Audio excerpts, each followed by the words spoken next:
2022 का उत्तर प्रदेश विधानसभा चुनाव बड़ा दिलचस्प रहा कई मामलों में। योगी आदित्यनाथ उत्तर प्रदेश के पहले ऐसे मुख्यमंत्री हैं पिछले 30 साल में जो लगातार दूसरी दफ़ा निर्वाचित होकर मुख्यमंत्री के रूप में आए हों और उनकी पार्टी की प्रचंड विजय हुई हो। अगर इतिहास के पन्नों को हम लोग पलटे तो 2017 में उत्तर प्रदेश में बीजेपी नरेंद्र मोदी के नेतृत्व में चुनाव जीत कर आई प्रचंड बहुमत से 325 सीटों से, और योगी आदित्यनाथ का नाम कहीं भी नहीं था कि वो उत्तर प्रदेश के मुख्यमंत्री बनेंगे। मुख्यमंत्री के रेस में दिनेश मौर्य, मनोज सिन्हा और कई अन्य नेताओं का नाम चल रहा था। योगी आदित्यनाथ चूँकि हिंदूवादी छवि के नेता थे और बीजेपी एक हिंदुत्व का चेहरा भी रखना था उन्हें, तो उनको लेकर एक रिस्क लिया और योगी आदित्यनाथ मुख्यमंत्री बना दिए गए। लेकिन योगी आदित्यनाथ ने किस्मत की बाजी को पलट दी और पिछले 5 साल में जिस तरीके से मेहनत किया ईमानदारी से और एक फ़कीर होते हुए और एक तरीके से योगी होते हुए,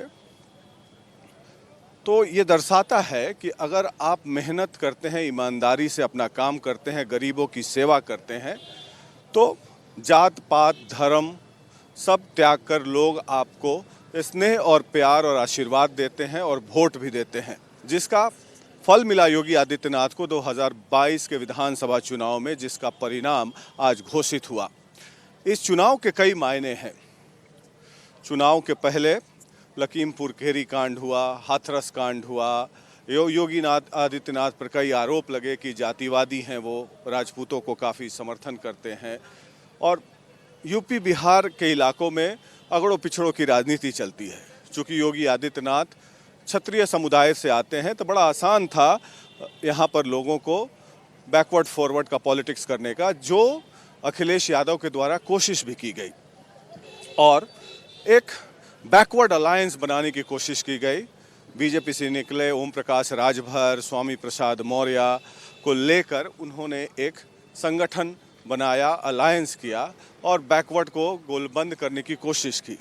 लेकिन चुनाव में जब हम लोग फील्ड में घूम रहे थे तो कई मुद्दे थे जिसमें ये देखा गया कि योगी आदित्यनाथ ने जिस तरीके से अपराधियों पर बुलडोजर चलाया, भ्रष्टाचारियों पर बुलडोजर चलाया, उनके प्रोग्राम्स पॉलिसीज़ जो अनाज बंटवाया और भी आवास दिलाया, रोड बनाया, जैसे कि बिजली मुहैया कराई जो अखिलेश यादव के समय नहीं थी, वो गरीबों के बीच में बहुत ही लोकप्रिय हुआ और गरीबों ने जाति मजहब सब तोड़कर उनको अपार स्नेह दिया और वो दिख रहा था ग्राउंड में। और हम लोगों ने रिपब्लिक मीडिया नेटवर्क पर मैंने प्रेडिक्ट भी किया था कि ये योगी आदित्यनाथ का वेव है, जो कि आज सही साबित हुआ। अगर जनता की नब्ज टटोलते हैं आप, अगर जात पात धर्म जाति से अलग होकर आप पॉलिटिक्स को कवर करते हैं तो आप सही पाएंगे।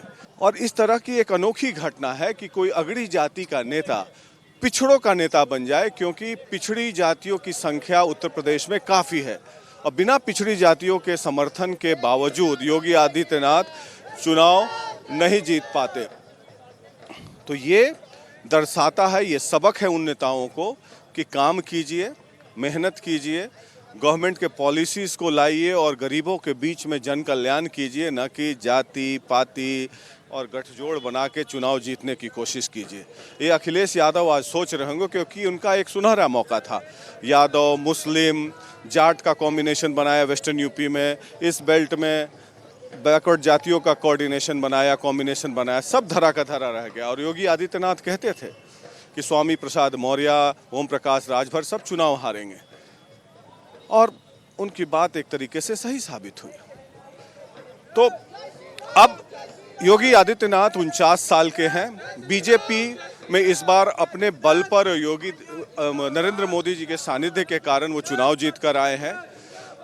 एक नया एक नेता का उदय हुआ है बीजेपी में और अगले 22 से 25 साल तक वो भारतीय राजनीति पर छाए रहेंगे, क्योंकि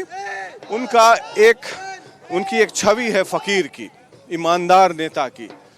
और देश में कई ऐसे कुछ कम ही नेता ऐसे हैं जिन पर कोई आरोप न लगे हों। उसमें योगी आदित्यनाथ हैं, नरेंद्र मोदी हैं, नीतीश कुमार हैं, नवीन पटनायक हैं, जिन पर कोई आरोप नहीं लगे हैं भ्रष्टाचार के। और इस तरह के लोगों को लोग पसंद करते हैं और परिवार को भी प्रश्रय नहीं देते हैं ऐसे नेता। तो लोगों में इस तरह के नेता लोकप्रिय होते हैं और आज की जीत है ये उन नेताओं के लिए सबक है जो नेता जात पात परिवार के चक्कर में पड़े रहते हैं। तो अखिलेश यादव को सोचना होगा। और दूसरा संदेश राष्ट्रीय मानस पटल पर यह भी गया है, पंजाब में आम आदमी पार्टी की प्रचंड जीत ये संदेश देता है कि कांग्रेस को जनता ने नकार दिया है और आम आदमी पार्टी एक तरीके से कांग्रेस पार्टी की अल्टरनेटिव बनती दिख रही है। तो इस चुनाव के दो इम्पॉर्टेंट टेकअवेज है, योगी आदित्यनाथ का उदय और आम आदमी पार्टी का कांग्रेस का अल्टरनेटिव बनना।